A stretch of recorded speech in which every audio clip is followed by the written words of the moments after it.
हा निरीक्षक शब्द, तिच्या 4 पानी पत्रातला हा निरीक्षक शब्द बघा, तुम्हाला कॅमेरे जर झूम करता आले तर याच्यातली जी र ची वेलांटी आहे ती दीर्घ आहे आणि तो 9 वेळा शब्द लिहिलाय तिने, एकदा लिहिलेला नाही, 9 वेळा लिहिलाय। हे काम पोलिसांचं आहे, मी सोपं करून देते पोलिसांना। 9 वेळा निरीक्षक शब्द आला आणि त्याची वेलांटी दुसरी आहे।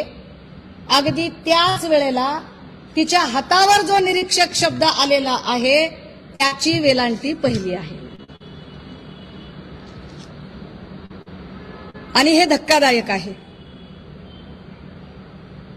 मी अजिबात कुठलीही गोष्ट वेग मांडत नाहीये, मी फार जीव तोडून मांडतेय।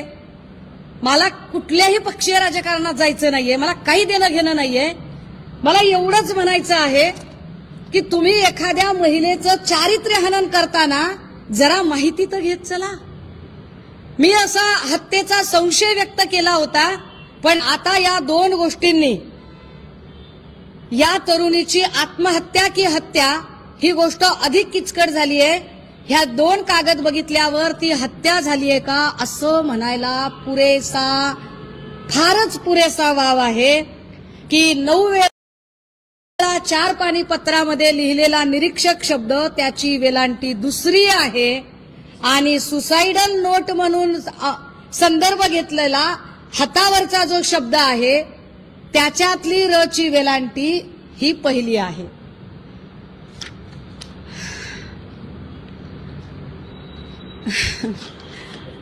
फक्त नाही, हस्ताक्षर पण नीट जुळत नाहीत दादा।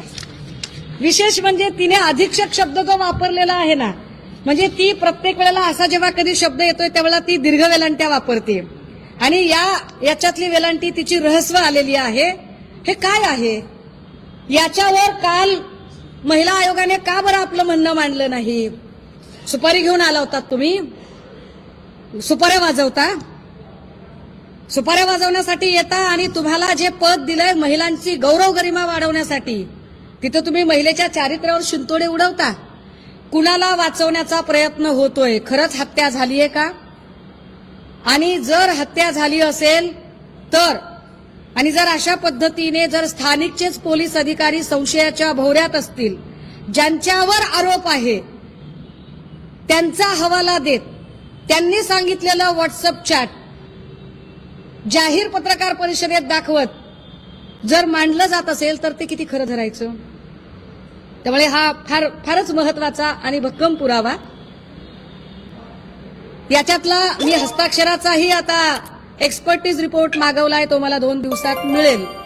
अर्थात पोलीस करतील, मी नाही म्हणत नाही, पोलीस करतील त्यांचं काम, पण मला असं वाटतंय की मी फार कायदेशीर पद्धतीने जावं आणि एक एक मुद्दा फार काळजीने मांडावा, फार अभ्यासाने मांडावा। हे का मांडावं? कारण मी मगाशी तिच्या घरच्यांनाही बोलायचा प्रयत्न केला।